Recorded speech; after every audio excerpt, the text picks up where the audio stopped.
नमस्कार प्यारे बच्चों। आज हम पढ़ेंगे कविता की रचना के बारे में। कैसे बनती है कविता। इस पाठ को पढ़ते हुए आप लोग क्या क्या जान पाएंगे ये हम देख लेते हैं।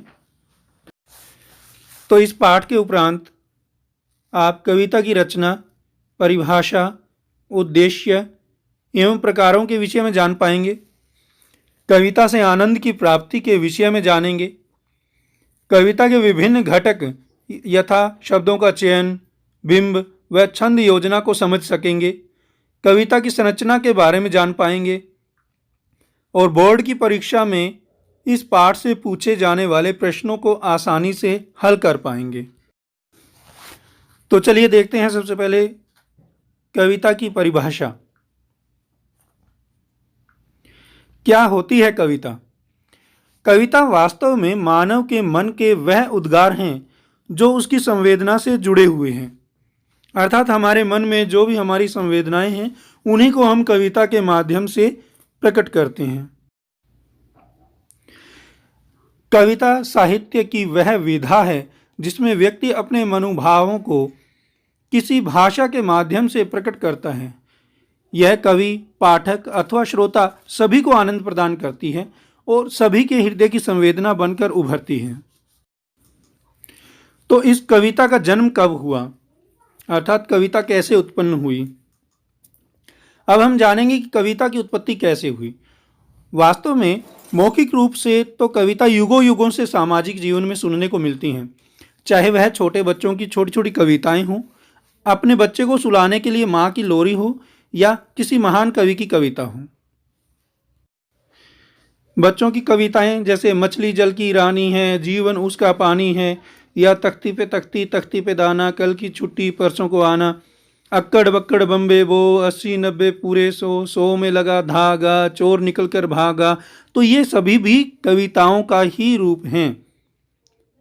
छोटे छोटे बच्चे अपने मनोरंजन के लिए इन कविताओं का निर्माण कर लेते हैं। या फिर माँ की लोरी हो गई, जैसे जागो बंसी वारे ललना, जागो मोरे प्यारे।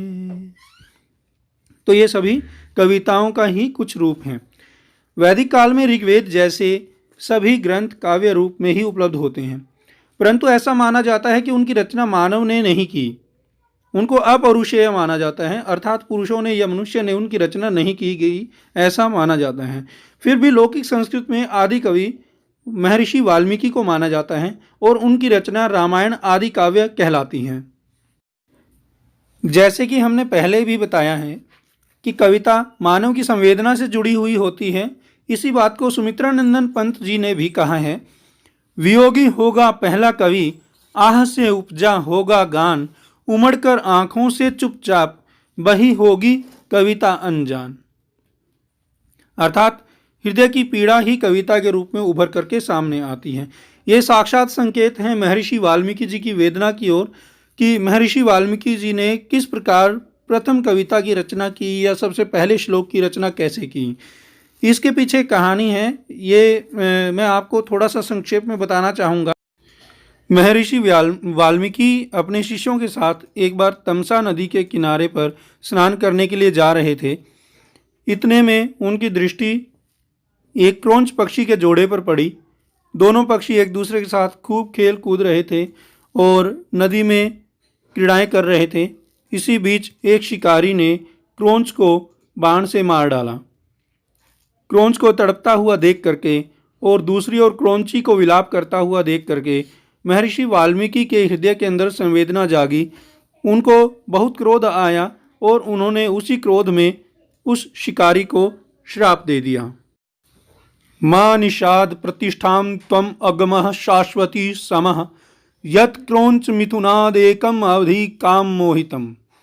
हे शिकारी, तुम्हें युगों युगों तक कभी समृद्धि प्राप्त न हो, क्योंकि तुमने इस क्रोंच पक्षी के जोड़े में से एक को मार डाला है। क्रोंच को मरता हुआ और क्रोंची को विलाप करता हुआ देखकर महर्षि वाल्मीकि के हृदय के अंदर जो पीड़ा हुई, जो दुख हुआ, वही पीड़ा और कष्ट श्लोक बन करके उभर करके आया। इसीलिए कहा जाता है कि कविता हमारी संवेदना से जुड़ी हुई होती है। जो भी कवि हृदय से महसूस करता है उन्हीं भावों को वो अपनी कविता के माध्यम से प्रकट करता है।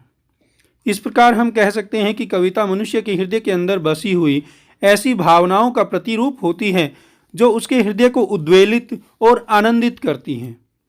वही भावना शब्दों का रूप लेकर कविता बन जाती हैं और लोगों के सामने प्रकट होती हैं। कविता लेखन का प्रथम तत्व या घटक शब्द। कवि अपनी संवेदना, अनुभूति या मनोभावों को प्रकट करने के लिए भाव के अनुसार उचित शब्दों का चयन करता है। उन शब्दों के द्वारा वह उन भावनाओं को कविता के माध्यम से लोगों तक पहुंचाता है।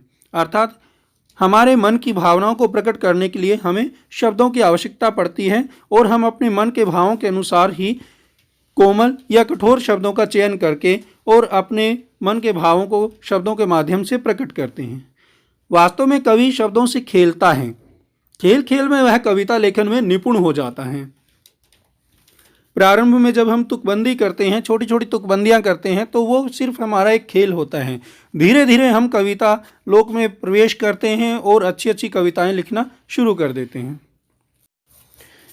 कई बार हमारे बड़े कवियों ने भी शब्दों से खेलने का सार्थक प्रयास किया है। अगर कहीं मैं तोता होता तो क्या होता, तोता होता। रघुवीर सहाय जी की ये कविता है। किस प्रकार उन्होंने शब्दों से खेलना सीखा है ये आप देख सकते हैं। दरअसल रचनात्मकता सबके अंदर होती है, उसे तराशने की जरूरत होती है। तुकबंदी के प्रयास में धीरे धीरे उनकी रचनात्मकता आकार लेने लगती है और कविता बनने लगती है। खेल खेल में किए गए इस प्रयास द्वारा अर्थ के नए आयाम खुलते हैं। शब्दों का यह खेल धीरे धीरे एक ऐसी दुनिया में ले जाता है जहां रिदम है, लय है और एक व्यवस्था है। यही प्रवृत्ति आगे चलकर शब्दों को ठीक ठीक रखकर अर्थ के खेल खेलना सिखा देती है। यानी शब्दों के खेल से शुरू हुई कविता के रचने की कहानी शब्दों की व्यवस्था तक जाती है। कहने का अभिप्राय बस इतना है कि जितना हम अभ्यास करते हैं उतना ही हम शब्दों के अर्थ को अच्छे से समझ पाते हैं और साथ में कहाँ पर किस शब्द को किस भाव के साथ प्रयोग करना है वो हमें आ जाता है। आप लोगों ने आनंद यादव वाला पाठ पढ़ा है, उसमें आप लोगों ने देखा है कि आनंद यादव किस प्रकार धीरे धीरे एक अच्छे कवि बन जाते हैं। तो देखिए अभी धूमिल जी की एक कविता है मोची राम की, उसकी कुछ पंक्तियां देखते हैं। चोट जब पेशे पर पड़ती है तो कहीं न कहीं एक चोर कील दबी रह जाती है, जो मौका पाकर उभरती है और अंगुली में गड़ती है। इन पंक्तियों में पेशे पर चोट यानी उचित मेहनताना ना मिलना और उपेक्षा के भाव पर बल दिया गया है। इन्हीं पंक्तियों की संरचना को बदल देने पर अर्थ भी बदल जाएगा। इन्हीं पंक्तियों की संरचना को बदल देने अर्थात इसमें अगर हम कुछ छोटी सी भी छेड़छाड़ करते हैं तो उसके अर्थ बदल जाएंगे। तो देखिए कैसे अर्थ बदल जाता है। पड़ती है पेशे पर चोट जब तो चोर कील कहीं न कहीं एक रह जाती है दबी, उभरती है जो मौका पाकर और गड़ती है अंगुली में।